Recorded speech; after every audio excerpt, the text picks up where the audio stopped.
السلام علیکم، میں اسفر حیدر ایک نئی ویڈیو کے ساتھ آپ کی خدمت میں حاضر ہوں۔ میرے پیارے حاضرین کرام، میری گزشتہ ویڈیوز کو لائک کرنے اور چینل کو سبسکرائب کرنے کا بہت بہت شکریہ، اور نئے ویورز سے میں درخواست کروں گا کہ وہ چینل کو سبسکرائب کریں، ویڈیوز کو لائک کریں اور بیل بٹن کو دبا دیں تاکہ ہر نئی آنے والی ویڈیو آپ تک آسانی سے پہنچ جائے۔ کسی شخص نے ارسطو سے آ کر کہا کہ فلاں معتبر شخص آپ کے متعلق بڑی غلط باتیں کر رہا تھا۔ میں نے اسے بڑی غلط باتیں سنی ہیں آپ کے بارے میں۔ ارسطو نے حیرانی سے کہا کہ ایک معتبر شخص میرے بارے میں غلط باتیں کیسے کر سکتا ہے، اور وہ بھی پیٹھ پیچھے۔ جی دوستو، ایک بہت ہی بڑی مصیبت جو ہر زمانے میں اور آج کل بھی ہر طرف پھیلی ہوئی ہے، جسے اس برائی کو غیبت کے نام سے جانا جاتا ہے۔ عام لفظوں میں چغل خوری، انگلش میں بیک بائٹنگ کہا جاتا ہے۔ یہ ایک ایسا ایول ہے، ایک ایسی برائی ہے جو ایک صحیح سالم معاشرے کو تباہ و برباد کر کے رکھ دیتی ہے، ایک خوشیوں بھرے گھر کو برباد کر کے رکھ دیتی ہے۔ گزشتہ زمانے میں ایک گاؤں تھا جس میں ایک شخص تھا جو کہ بہت ہی زیادہ چغلیاں کرتا تھا۔ وہ اپنی اس عادت کی وجہ سے جس بھی گھر میں کام کرتا، جس بھی جگہ پہ کام کرنے کے لیے جاتا، اسے وہاں سے نکال دیا جاتا۔ غرض ایک وقت ایسا آیا کہ کوئی بھی اسے اپنے ہاں کام کے لیے رکھنے پر تیار نہ ہوتا۔ بات یہاں تک پہنچ گئی کہ فاقوں کرنے لگا، نوبت پیٹ کے نوالوں تک پہنچ گئی کہ اسے نوالے ہی نہ ملتے تھے۔ وہ اپنی اس عادت سے بہت ہی مجبور تھا۔ ایک دن اس نے سوچا کہ یہی حال رہا تو میں بھوکا مر جاؤں گا، کسی اور گاؤں میں جا کر اپنی قسمت آزمانی چاہیے۔ بالآخر ایک دن اس نے اپنا سامان باندھا اور ایک دوسرے گاؤں کی طرف چل پڑا جہاں پر اسے کوئی جاننے والا نہ تھا۔ چلتے چلتے وہ ایک دور دراز کے گاؤں میں پہنچا۔ اس نے دیکھا کہ ایک کسان کھیتوں میں کام کر رہا ہے اور وہ جاٹ تھا۔ یہ اس کے پاس گیا اور منت سماجت کرتے ہوئے کہتا ہے، بھائی مجھے اپنے ہاں کام پہ رکھ دو، میں ہر کسی کا کام کر سکتا ہوں، ہر طرح کا کام کر سکتا ہوں، بس مجھے اپنے ہاں کام پہ رکھ دو۔ اس نے کہا تنخواہ کتنی لوگے؟ اس نے کہا تنخواہ مجھے کچھ نہیں چاہیے، صرف ایک وقت کا کھانا اور کپڑے، وہ بھی سال میں ایک وقت۔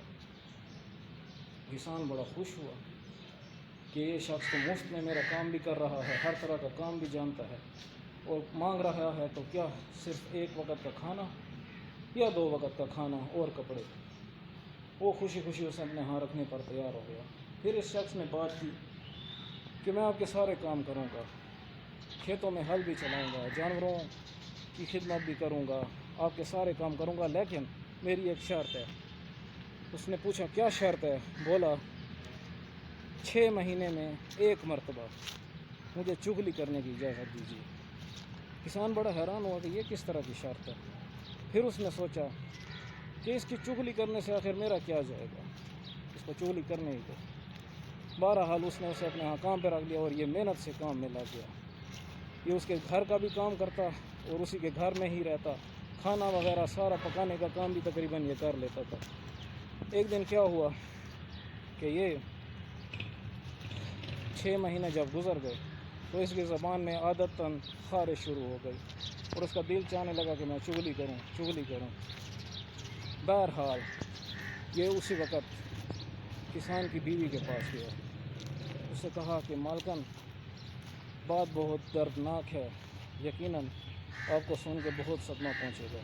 اس نے کہا کہ بتاؤ بات کیا ہے؟ اس نے کہا آپ میرا یقین نہیں کریں گے۔ اس نے کہا بتاؤ تو صحیح بات کیا ہے؟ اس نے کہا بات یوں ہے کہ مالک کوڑ کا مریض بن گیا ہے، یعنی اسے کوڑ ہو گیا ہے، کوڑ کی بیماری ہو گئی ہے۔ اس نے کہا تمہاری بات کا یقین میں کیسے کروں؟ اس نے کہا کہ مجھے پتہ تھا آپ میری بات کا یقین نہیں کریں گے، تو اس طرح کر لیں کہ کل جب آپ اسے کھانا دینے کے لیے جائیں تو کوڑ کے مریض کا پسینہ نمکین ہوتا ہے، آپ اس کا پسینہ چیک کر دیکھ لیں۔ اس نے کہا چلو ٹھیک ہے، جب میں کل کھانا لے کر جاؤں گی تو ایسا ضرور کروں گی۔ اگلے دن بیوی نے اب اگلے دن ہی جانا تھا، یہ اسی وقت کسان کے پاس گیا اور جا کر اس کو کہا کہ مالکن جو ہے وہ تو پاگل ہو گئی ہے، ہر شخص کو کاٹتی پھر رہی ہے، اور مجھے ڈر ہے کہ وہ آپ اپنی اس بیماری سے آپ کو بھی بے خبر رکھے ہوئے ہیں، کسی دن ایسا نہ ہو کہ وہ آپ کو بھی کاٹ لے۔ میں نے آپ کا نمک کھایا ہے، میں آپ کا غلام ہوں، آپ کے لیے اچھی نیت رکھتا ہوں۔ مالک نے کہا مجھے یقین نہیں ہے تمہاری باتوں پہ۔ اس نے کہا کہ آپ تو ادھر ہی ہوتے ہیں نا، 5 دن سے ادھر ہیں کیونکہ فصل تیار ہے اور آپ فصل کے لیے ادھر ہی ہیں، کل ایسا کریں کہ جب وہ کھانا لے کر آئے تو آپ اس سے محتاط رہیں، مجھے شک ہے کہ وہ یقیناً آپ کو کاٹ کھانے کے لیے آگے بڑھے گی۔ اس نے کہا چلو ٹھیک ہے، میں ایسا کر کے دیکھ ہی لوں گا۔ اگلے دن کی اب یہ بات تھی، تو یہ اسی وقت یعنی کسان سے بات کرنے کے فوراً بعد یہ کسان کے سالوں کے پاس گیا۔ اس کو جا کر اس نے کہا کہ آپ کی جو بہن ہے اس کے ساتھ تو بڑا برا ہی سلوک ہوتا ہے، میرا مالک اس کی کھال ادھیڑ دیتا ہے، اس کو اتنا مارتا ہے کہ وہ بے ہوش ہو جاتی ہے، اور اس توہین کے بدلے میں آپ اس کا کچھ نہیں کرتے، مجھے تو یہ بتاتے ہوئے بھی شرم آتی ہے۔ اس نے کہا کہ تم جھوٹ بولتے ہو، ہماری بہن نے تو کبھی ہمیں یہ بات نہیں کی۔ اس نے کہا اس کو شرم آتی ہے، وہ کس طرح اپنے مجازی خدا کے بارے میں ایسی باتیں کرے۔ بہرحال انہوں نے کہا ہم یقین نہیں کرتے۔ اس نے کہا اگر آپ کو یقین نہیں ہے نا تو کل اس طرح کریں کہ جب وہ کھانا دینے آئے تو آپ وہیں کھیتوں میں ہی چھپ جائیں اور پھر دیکھ لیں کہ کیا سلوک ہوتا ہے۔ انہوں نے کہا ٹھیک ہے، ہم ضرور موجود ہوں گے۔ بہرحال یہ وہاں سے سیدھا گیا کسان کے بھائیوں کے پاس، اس کو جا کر کہا کہ تم جیسے بزدل، ڈرپوک اور بے غیرت لوگ میں نے آج تک نہیں دیکھے۔ انہوں نے کہا کیوں، کیا ہوا؟ وہ غصے میں بھی آ گئے ظاہراً۔ تو اس نے کہا کہ تمہارے بھائی کے جو سالے ہیں وہ بالکل اسے اس طرح مارتے ہیں جیسے کہ کتوں کو مارا جاتا ہے، اس کی روزانہ پٹائی ٹھکائی کرتے ہیں اور تم یہاں پر مزے سے ہو۔ یہ سن کر انہیں غصہ آیا، پھر انہوں نے کہا کہ ہم یقین کیسے کریں کہ ایسا ہوتا ہے؟ انہوں نے کہا کہ جب وہ کل اس طرح کریں گے تو تم کھیتوں میں جا کے چھپ جانا، پھر اپنے بھائی کے ساتھ جو سلوک ہوتا ہے وہ بھی دیکھ لینا۔ انہوں نے حامی بھر لی۔ اگلے دن کسان کی بیوی کھانا لے کر آئی۔ اب کسان بھی محتاط تھا اور اس کی بیوی بھی محتاط تھی کیونکہ چغلی ہر طرف ہو چکی تھی۔ بہرحال اس چغلی کے نتیجے میں کسان کی بیوی محتاط انداز میں آگے بڑھی تاکہ جب اس کو لسی کا گلاس دے تو کیا کرے، اس کے پسینے ہاتھ سے ذرا چیک کر لے۔ ادھر کسان بھی محتاط تھا کہ یہ میرے ہاتھ کو ضرور کاٹ کھائے گی۔ کسان نے محتاط انداز میں اپنا ہاتھ پیچھے کی طرف کھینچا تو اس نے زبردستی ہاتھ پکڑ کر پسینہ چکنے کی کوشش کی۔ کسان سمجھ گیا کہ میری بیوی پاگل ہو گئی ہے۔ اس نے جوتا اتارا اور اس کے سر پہ مارنا شروع کر دیا کہ پاگل ہو، پاگل ہو۔ اب اس کی بہن کے بھائی یعنی کسان کے جو سالے تھے انہوں نے یہ حال دیکھا تو وہ غصے میں کھیت میں اٹھ کھڑے ہوئے اور لاٹھیاں ڈنڈے لے کر پل پڑے کسان پر اور کہا کہ تم ہماری بہن کو مارتے ہو، ہم تمہیں نہیں چھوڑیں گے۔ ادھر جب کسان کے بھائی جو کہ کھیتوں میں چھپے ہوئے تھے انہوں نے یہ حال دیکھا، انہیں تو غصہ آ گیا۔ لو جی آؤ دیکھا نہ تو لاٹھیاں اور ڈنڈے لے کر وہ بھی کسان کے سالوں پر پل پڑے کہ تم نے اسے بے وارث سمجھا ہوا ہے، ہم ابھی تمہیں بتاتے ہیں کہ کیا تم نے سمجھ کے ہمارے بھائی کو مارا۔ بہرحال مار مار کے ایک دوسرے کو لہو لہان کر دیا۔ گاؤں کے لوگ آ گئے، کھیتوں میں کام کرنے والے لوگ آ گئے، بچ بچا ہوا، خون سے سارے رنگین تھے۔ پتہ چلا کہ آخر مسئلہ کیا ہے،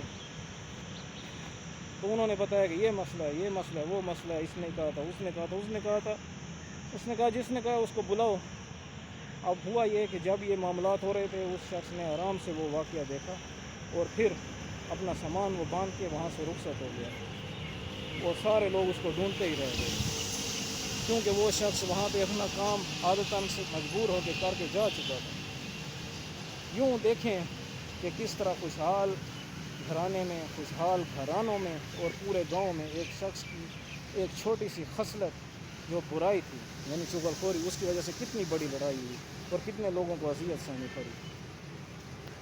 ویورز، امید ہے کہ اس ویڈیو کے میسج کے ذریعے ہم کوشش کریں گے کہ اس برائی سے بچیں اور دوسروں کو بھی ایسا کرنے سے روکیں۔ اصفر حیدر آج کی اس ویڈیو سے آپ کو بہت بہت پیار دیتا ہے اور اب اجازت مانگتا ہے کہ انشاءاللہ نئی ویڈیو کے ساتھ حاضر ہوگا۔